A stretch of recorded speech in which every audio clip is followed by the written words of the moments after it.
En premier lieu, on était décidé, On comprend. Elle vient me chercher, je suis déjà prête. Je finis ce que j'avais à faire. On sort de la maison. Il était quelle heure? Il était 7h25. On sort de la maison. Voilà que ses cheveux se coupent. Elle me dit, Béré, mes cheveux sont coupés, qu'est-ce que tu fais? Il dit, tiens mes tapettes. Le temps d'aller chercher un cordonnier pour arranger tes chaussures. Donc, je lui donne mes tapettes. Elle dit, tu sais qu'on peut pas rentrer avec les tapettes à l'école. Je lui dis, OK. Donc, on va coudre tes chaussures. Donc, en allant coudre ses chaussures, elle dit que, comme il est déjà l'heure, on ne peut pas rentrer à l'école comme ça. Les gens sont fait court et puis nous, on est au dehors. Donc, il dit, je lui ai proposé d'aller s'asseoir. Il y a une mémé qui vend des galettes. Je lui ai proposé d'aller s'asseoir là-bas en attendant que l'heure passe et nous, on rentre. Ouais. Elle dit... au cours suivant. Oui, au cours suivant. Donc, elle dit non. Je préfère appeler mon chéri pour aller dans sa résidence. Dans sa résidence? Oui, oui. À 7h30, là?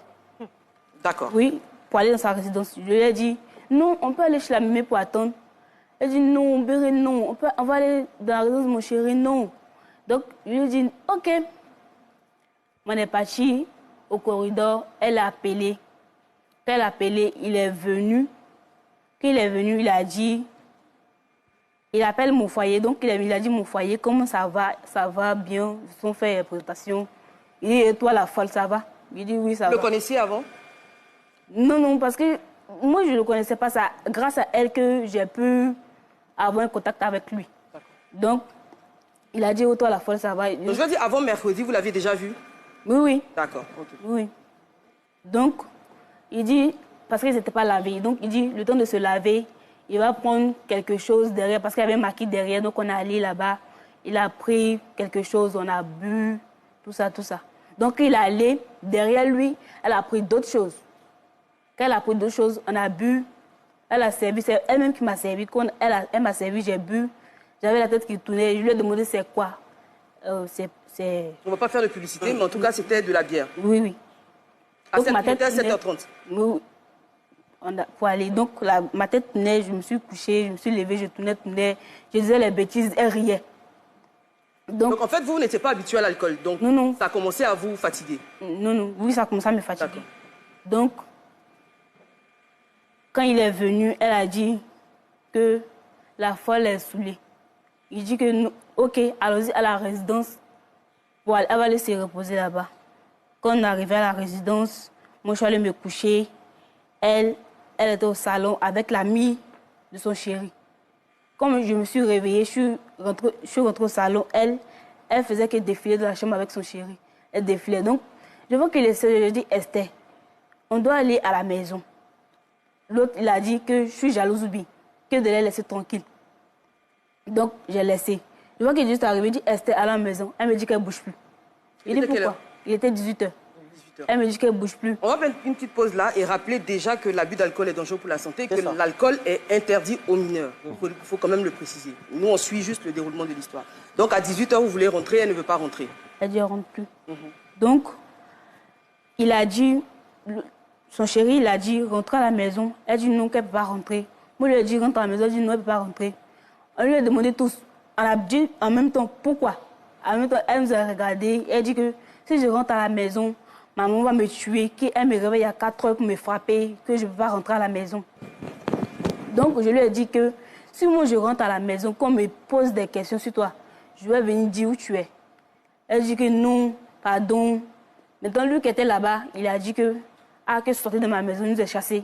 Il a dit de sortir de sa maison.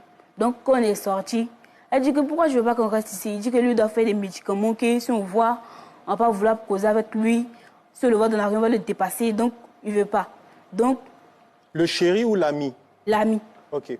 Donc, quand on est arrivé au dehors, elle causait avec son chéri devant. Et puis, moi, j'étais devant. Donc, moi, parmi eux, ils ne me calculent pas parce qu'il dit que moi, je suis un enfant, que je suis bête. L'autre me dit que toi, si tu te joues bête, c'est que tu ne vas jamais avoir un mari dans ta vie. Non. Que quand tu proposes ça, tu dis non. Quand tu proposes ça, tu dis non. Donc, moi, j'étais devant, donc j'étais te causer. Et puis, lui a dit que je vais te donner la clé de la résidence, tu vas aller... On va aller là-bas, nous deux, et puis tu vas aller accompagner Bérénice à la maison. Elle a dit non. Donc, lui-même, c'était pas de son intention de rentrer, d'aller à la résidence. Il avait blagué pour qu'elle puisse partir. Donc, elle est partie. On s'assise devant la résidence jusqu'à 1h. Parce que la résidence et puis ma maison font face. 1h du matin? Oui, jusqu'à 1h. Et puis, elle dit, ah, il ne vient pas, pourquoi? Donc, on s'est levé. Elle dit, on a essayé de marcher un peu. Quand on a marché, on est arrivé d'un coin, on a vu une maison inachevée. Quand on est arrivé là-bas, on est rentré dans la maison inachevée. Le mercredi soir, on a logé là-bas. Vous avez dormi dans la maison inachevée? Oui, oui. Moi, la question que j'aimerais vous poser, pourquoi vous ne décidez pas de rentrer? Pourquoi vous ne rentrez pas chez vous? Moi, il lui a dit que je peux rentrer à la maison. Puisque si je rentre, ma fille va juste crier, mon tour va juste parler, et puis ça passe. Elle me dit, non, toi, ils vont faire ça, mais moi, mes parents, je les connais. Tu connais ma maman. Qu'elle est comme ça, elle va crier, elle va me frapper. Parce qu'un temps même qu'elle venait à l'école, il y avait les coups ciel, les coups de rouge, les bleus, oui, beaucoup. Donc elle me dit, ma maman va me frapper, ma maman va me tuer, que tu connais nos mamans, c'est 4 heures. Je dis, ok, j'ai accepté, donc on a dormi dans la maison inachevée. Quand on a dormi là-bas, j'avais... C'était par solidarité. Oui. Vous avez accepté de dormir dans la maison inachevée à 1h du matin. Vous n'aviez pas peur? Parce qu'à 1h du matin, dans une maison inachevée, on suppose que la maison, il n'y a pas d'électricité, tout est noir. Rien. On avait peur, mais elle m'encourageait. Il faut avoir peur. Elle enlève son habit, me donne, elle me couvre avec. Il ne faut pas avoir peur. Qu'on va arriver à la maison, on va rentrer. Donc, elle cherchait des plans. Pendant les jours, elle cherchait des plans. Elle a même eu un plan où elle devait se poignarder avec une bouteille et moi, me balafrer.